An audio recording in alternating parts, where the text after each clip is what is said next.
This is the mission history for the third week of April, brought to you by Pastor James Huang. Today, we're diving into the incredible story of a man known as the 34th representative in a nation's fight for freedom. Okay, let's get right into this, because it's really something. So, you have the Korean Declaration of Independence, right? Signed back in 1919. Officially, there were 33 Korean signatories. But history, and more importantly, the Korean people, they remember a 34th. An unofficial representative, a foreigner who risked absolutely everything for a country that wasn't his own. And in doing that, he became a true national hero. And that man was Dr. Frank Schofield, known in Korea by the name Suk Ho-pil. His story is particularly powerful when you consider that Korea observes the Day of the Disabled on April 20. You see, Schofield himself lived with a disability, which just makes his relentless, tireless pursuit of justice and truth all the more remarkable. So you have to ask, right? How does a Canadian academic, a veterinarian, and a bacteriologist of all things, find himself smack in the middle of Korea's intense struggle for freedom from colonial rule? Well, this timeline kind of lays out his path. He was born in England, and life threw him a major curveball early on.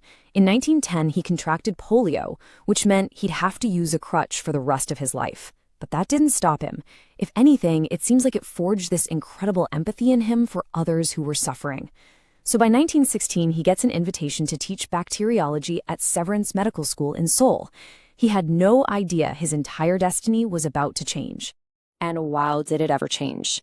By 1919, the spirit of independence was just sweeping across the Korean peninsula, and Dr. Schofield had to make a choice.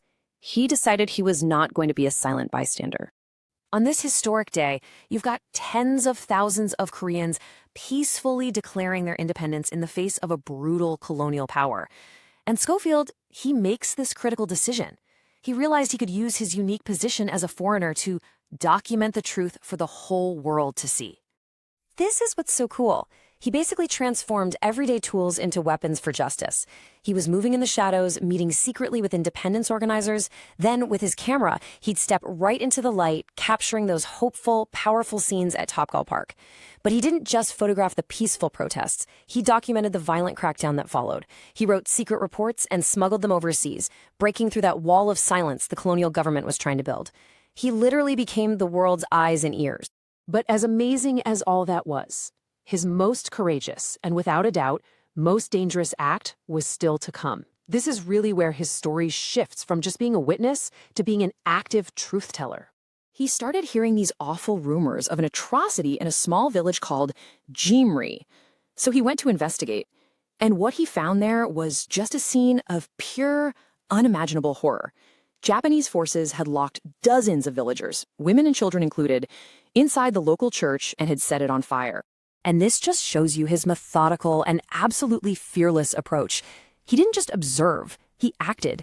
He photographed the ashes with trembling hands and wrote a detailed report. He went to the infamous Seodaman prison, where he confirmed that activists were being tortured. And then, this is just unbelievable bravery, he went directly to the Japanese Governor General himself and pleaded for an end to all the brutality. I mean, actions like that cemented his legacy as a hero in Korea, for sure. But they also put a massive target on his back. The colonial authorities wanted him silenced, and they wanted it badly. So, in 1920, after a staged robbery, which was really a veiled assassination attempt, Schofield was forced to leave Korea. He titled the manuscript he wrote about the independence movement The Unquenchable Flame. And you know what? That flame never died. In 1958, a liberated Korea invited him back as a state guest, honoring the man who had fought so hard for their freedom decades earlier. And this, right here, is the ultimate testament to his legacy.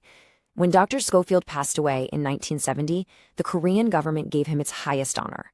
He is still the only foreigner to be buried in the Patriot section of the Seoul National Cemetery, laid to rest among the very national heroes he fought alongside. His life really leaves us with that powerful question. Dr. Frank Schofield, a man who overcame his own physical challenges, showed that one person's unwavering commitment to truth and justice can truly, truly change the course of history for an entire nation. Pastor James Huang, who served as a missionary in China and now ministers in Maryland, USA, is a researcher of Korean mission history. He shares these stories weekly from his book, Remember and Repay: 52 Weeks of Mission Meditation.